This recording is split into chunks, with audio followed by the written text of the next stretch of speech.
Good morning, नमस्कारम। मैं दया शंकर शर्मा, कामयाब गुरु, spiritual mentor, personality development trainer, motivational speaker. मेरे दोस्तों, मेरे भाइयों बहनों, आज जिस विषय को लेके आया हूँ, टॉक्सिक रिलेशनशिप से निकल करके खुद को कैसे पाएं। आज के दौर में लाखों लोगों के जीवन को छूता हुआ ये विषय है, चाहे वह प्रेम संबंध हो, पारिवारिक हो, दोस्ती या कार्यस्थल के रिश्ते हों, हर जगह आप टॉक्सिक रिलेशनशिप पाते हैं और जिसकी वजह से आपकी प्रोडक्टिविटी ख़त्म हो जाती है। आप जिंदा तो हैं, बस जिंदा दिख रहे हैं पर जिंदा है नहीं, जी रहे हैं बस जिंदगी काट रहे हैं, जी नहीं रहे हैं। लगता है कि हम जिंदगी जी रहे हैं पर जिंदगी काट रहे हैं। तो रिश्तों को ढोना नहीं है, रिश्तों को ज़बरदस्त बनाना है। तो टॉक्सिक रिलेशनशिप को कैसे बेहतर बनाएं, आज वो विज्ञान और साइंस समझेंगे। जब प्यार दर्द बन जाता है, जब कोई भी रिलेशनशिप दर्द बन जाता है दोस्तों, रिश्ते जीवन की सबसे खूबसूरत ऊर्जा है, लेकिन जब वही रिश्ता हमें जोड़ने नहीं तोड़ने लगे, हमारी आत्मा को चोट पहुंचाने लगे, तो वह प्यार नहीं, एक जाल बन जाता है, जी का जंजाल बन जाता है। रिश्ता हमें तोड़ने नहीं लगे, हमारी आत्मा को चोट पहुंचाने लगे, तो वह प्यार नहीं, एक जाल बन जाता है। कितने लोग ऐसे हैं जो मुस्कुराते हुए भी अंदर से टूट चुके हैं। अगर आपकी खुशी किसी और का मोहताज है, अगर आपकी खुशी किसी और का मोहताज है, तो यकीन मानिए गम कहीं आसपास है। जो हर दिन सोचते हैं शायद आज वो बदल जाए, शायद आज वो बदल जाए, शायद आज वो बदल जाए, पर सच्चाई ये है कि टॉक्सिक रिलेशनशिप में सिर्फ एक व्यक्ति नहीं टूटता, बल्कि उसका आत्मसम्मान, आत्मविश्वास, पहचान धीरे धीरे खत्म होती जाती है।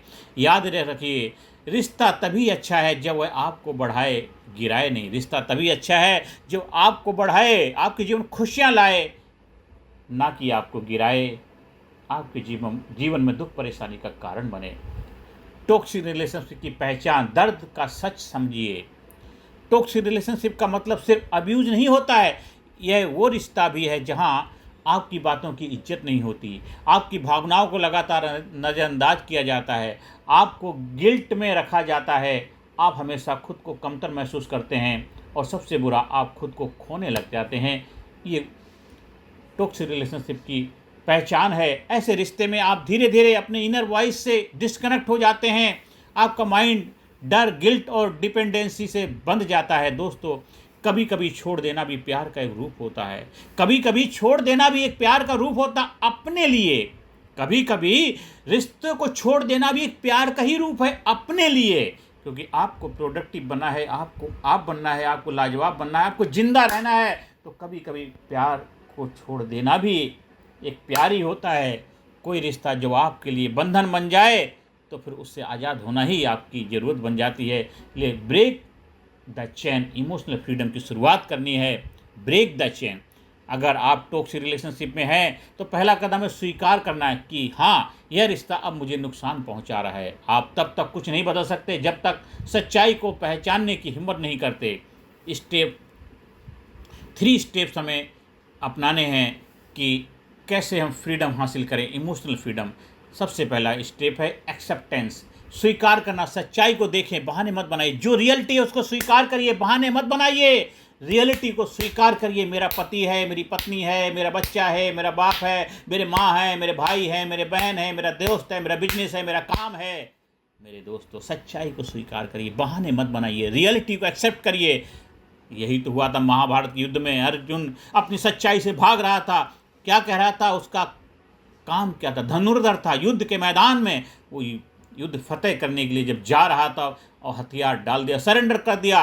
अरे ये तो मेरे नाते रिश्तेदार हैं। वो रियलिटी से भाग रहा था। वो नाते रिश्तेदार तब तक होते, परिवारी लोग तब तक होते जब तक वो परिवार के साथ जुड़े रहते। जब मैदान में आ गए, जंग मैदान में आ जाते हैं, फिर पारिवारिक नहीं रह जाते, फिर वो हो जाते हैं आपके शत्रु, वो हो जाते हैं आपसे बरोबरी करने वाले। तो उनके साथ युद्ध से ही फतेह हासिल की जाती। वही कृष्ण भगवान ने समझाया था। 18 अध्याय में कोचिंग करी थी। क्या कोचिंग करी थी? अपने कर्म से मत भाग, उठा गांडीव और अपने धर्म का पालन कर। अपना धर्म क्या है? जीवित रहना, धर्म की स्थापना करना, जिंदा रहना, जिंदा रहना फ्रीडम के साथ, आत्मविश्वास के साथ, बुलंदी के साथ जिंदा रहना। मर मर के नहीं जीना, घुट घुट के नहीं जीना, खुल के जीना है, खुशहाली से जीना है। तो सबसे पहले एक्सेप्ट करो, स्वीकार करो, सच्चाई को देखो, बहाने मत बनाइए। जो भी किसी भी रिश्ते से क्यों ना बंधे हो, रिश्ता कोई भी अच्छा है बुरा नहीं होता।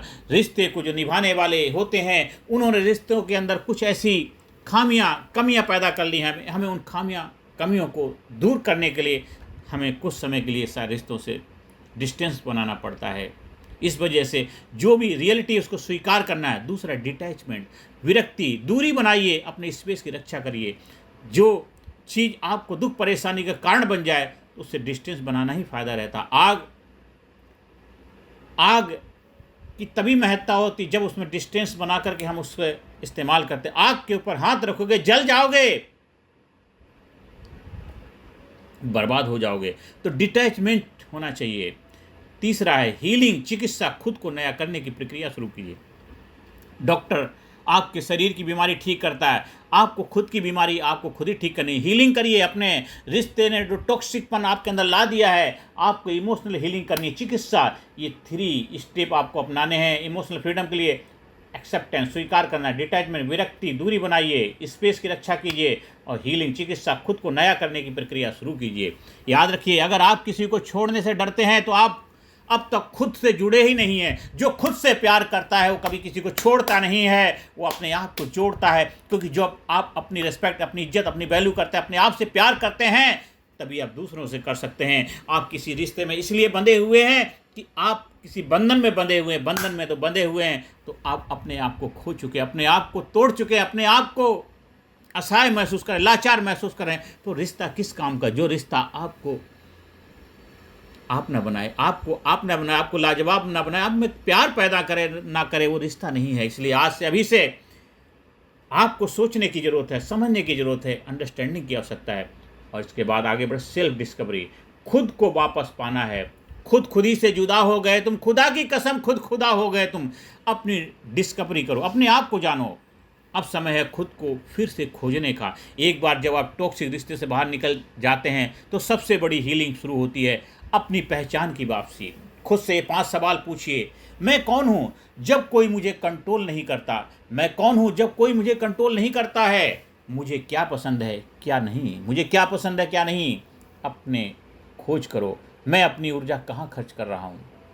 क्या मैं अपनी खुशी खुद बना सकता हूँ? मैं किस दिशा में आगे बढ़ना चाहता हूँ? ये 5 सवाल अपने आप से पूछने, रोज़ पूछिए। आपको अपनी पहचान मिलेगी, आपको अपनी रीडिस्कवरी होगी। मैं कौन हूँ नंबर 1 जब कोई मुझे कंट्रोल नहीं करता। नंबर 2, मुझे क्या पसंद है क्या नहीं। नंबर 3, मैं अपनी ऊर्जा कहाँ खत्म कर रहा हूँ। नंबर 4, क्या मैं अपनी खुशी खुद बना सकता हूँ। नंबर 5, मैं किस दिशा में आगे बढ़ जाना चाहता हूँ। अपने भीतर के बच्चे को हील करें। दिल तो बच्चा है, अपने भीतर के बच्चे को हील करना है, प्यार करना, लव करना, रिस्पेक्ट करना, इज्जत देनी है। वो बच्चा जो हर बार इग्नोर हुआ है, जो सुना जाना चाहता था, प्यार चाहता था, मान सम्मान इज्जत चाहता था, लेकिन उसको नहीं मिला। बच्चा दुखी परेशान हो गया, लाचार हो गया, बेचारा बन गया। बेचारा नहीं, बाजीराव बनो अपने जीवन के। जब आप खुद से प्यार करना शुरू करते हैं तो दुनिया आपके लिए बदल जाती है। फॉरगिवनेस एंड ग्रोथ, माफ़ करना लेकिन भूलना नहीं। माफ़ करना है लेकिन भूलना नहीं है। कई लोग कहते हैं मुझे बदला लेना है, पर दोस्तों बदला आपको नहीं बदलना, बदला आपको नहीं बदलता, माफ़ी बदलती है। बदला लेने से कोई बदलाव नहीं आएगा, माफ़ी बदलती है। माफ़ी देना मतलब भूल जाना नहीं होता है। माफ़ी का मतलब होता है अब मैं तुम्हें अपने मन में और जगह नहीं दूंगा। माफ़ी का मतलब होता है अपने आप को माफ़ करना है। मैंने उसको माफ़ किया है क्योंकि मुझे खुश रहना है, मुझे आज़ाद होना है। मैं अपने आप से प्यार करने लगा हूँ, इसलिए मैंने माफ़ कर दिया। मेरे अंदर मेरा बड़प्पन, मेरा दिल बड़ा है, मैंने माफ़ कर दिया है। मैं भूला नहीं हूँ, माफ़ कर दिया मैंने, क्योंकि मुझे ज़िंदा रहना है। आपकी शांति सबसे कीमती है। जैसे ही आप फॉरगिव करते हैं, आपकी एनर्जी वापस लौटने लग जाती है, आपका वाइब्रेशन फिर से हाई हो जाता है और वहीं से ग्रोथ शुरू होती है। टॉक्सिक लोग आपके जीवन का अंत नहीं है, वो आपके जागरण का आरंभ है, टर्निंग पॉइंट है मेरे दोस्तों। ये मेरे ट्रेनिंग का भी नाम है, टर्निंग पॉइंट। आपके जीवन में भी टर्निंग पॉइंट की शुरुआत होती है, एक नई शुरुआत होती है, जब आप वही नहीं रहे जो कल थे। अब आप विक्टिम नहीं, क्रिएटर हैं। अब आप अपने भीतर के प्रेम, शांति और आत्मसम्मान के स्रोत को पहचान चुके हैं। अपने आप को अफर्मेशन दीजिए, रोज़ दोहराइए, रोज़ अपने आप को रिपीट करिए, मैं अब किसी को अपनी शांति छीनने नहीं दूंगा, मैं किसी को भी अपनी शांति छीनने नहीं दूंगा। मैं खुद से इतना प्यार करता हूँ कि गलत चीज़ें छोड़ सकता हूँ। मैं स्वतंत्र हूँ, संपूर्ण हूँ, अपने जीवन का रचनाकार हूँ। आपका टर्निंग पॉइंट तब आता है जब आप समझाते हैं रिश्ते बदलने की नहीं, खुद को समझने की ज़रूरत है। खुद को बदलने, रिश्ते बदलने की नहीं, खुद को समझने की ज़रूरत है। नज़र को बदलो, नज़ारे बदल जाएंगे। दुनिया को बदलने की ज़रूरत नहीं, खुद को बदलो, आपके सितारे बदल जाएंगे। और अंत में यही मेरा संदेश है दोस्तों, अगर आप आज किसी टॉक्सिक रिलेशन से गुजर रहे हैं तो ये मत सोचिए कि आपकी कहानी खत्म हो गई। ये आपकी नई शुरुआत का पहला पन्ना है। आपका काम किसी और को बदलना नहीं है, बल्कि खुद को इतना जागरूक बनाना है कि अब कोई भी आपको चोट ना पहुंचा सके। रिश्ते हमें तोड़ने नहीं, तराशने आते हैं। और जब आप खुद को पा लेते हैं तो सच्चा प्यार, सच्ची शांति, सच्ची शक्ति खुद चलकर आपके पास आती है, खुद चलकर आती है। मेरे दोस्तों, क्या आप किसी टॉक्सिक रिलेशनशिप में फंसे हैं तो ये मौका है जागरूक होकर के उससे बाहर निकलने का। इसको बार बार सुनिए, बार बार समझिए, अंडरस्टैंडिंग करिए और अपने आप को प्यार करिए। अब वक्त है खुद से सच्चा प्यार करने का, खुद को आज़ाद करने का, खुद को बेहतर बनाने का, खुद को खुद बनाने का, खुद को लाजवाब बनाने का, खुद को जिंदा दिल रखने का। क्योंकि आप हैं तो आप हैं, आप नहीं हैं तो नहीं हैं, लेकिन आपको आप बनना है, आपको लाजवाब बनना है, आपको ज़बरदस्त बनना है, आपको पावरफुल बनना है, आपको शक्तिशाली बनना है। तो आज से, अभी से अपने जीवन में खुशियाँ लाइए, अपने जीवन में प्रेम, आनंद, सुख, शांति, समृद्धि पाइए। अपने अंदर की शांति को वापस लेके आइए। आप अपने जीवन में इमोशनल फ्रीडम, सेल्फ रिस्पेक्ट और इनर शांति पाइए। अब वक्त है खुद से प्यार करने का, वक्त है खुद से प्यार करने का। दोस्तों, यह अपनी वाणी को विराम देता हूँ। ज़्यादा से ज़्यादा लोगों को वीडियो शेयर करें, ज़्यादा से ज़्यादा लोगों के जीवन खुशियाँ लाने का माध्यम बने और ज़्यादा से ज़्यादा लोगों के जीवन में सकारात्मक भूमिका निभाएं। ज़्यादा से ज़्यादा लोगों के जीवन में कोच बने, मेंटोर बने, गुरु बने, दोस्त बने, सखा बने और उनके जीवन के मार्गदर्शक बने। क्योंकि अपना दीपक बने। और आप जब प्रकाशित हो जाते हैं, आपके प्रकाश से लोगों के जीवन प्रकाश आता है। आप अपने जीवन को खुशहाल बनाइए, दूसरों के जीवन में खुशियाँ लाने का माध्यम बनिए। आप हमारे वीडियो को देखिए, सुनिए, समझिए और दूसरों को भी प्रेरणा दीजिए। आप पूरी हूबहू जैसी वीडियो उसी को आप कॉपी करके लोगों को ज्ञान बांटिए। क्योंकि आप जब लोगों को जागरूक करेंगे, अवेयरनेस लाएंगे, लोगों के जीवन में खुशी आएंगी, वो आपको अपना गुरु, कोच, मेंटोर मानेंगे, आप उनके लिए भगवान बन जाएंगे। इसलिए आज से, अभी से लोगों के जीवन में सकारात्मक भूमिका निभाने लग जाएं। क्योंकि अपने दुख में रोने वाले मुस्कुराना सीख ले, औरों दुख दर्द में आंसू बहाना सीख ले। ये ज़िंदगी है 2-4 दिन की, किसी के काम आना सीख ले। आज हमारी जो leadership personality development training programme है, अब उसका हिस्सा बन करके अपने जीवन में सुख, शांति, समृद्धि, कामयाबी का रास्ता खोल सकते हैं। 18 सेशन की पावर पैक कोचिंग प्रोग्राम, उसका फ़ायदा उठाइए और अपने आप को ज़बरदस्त बनाइए। धन्यवाद। Thank you very much.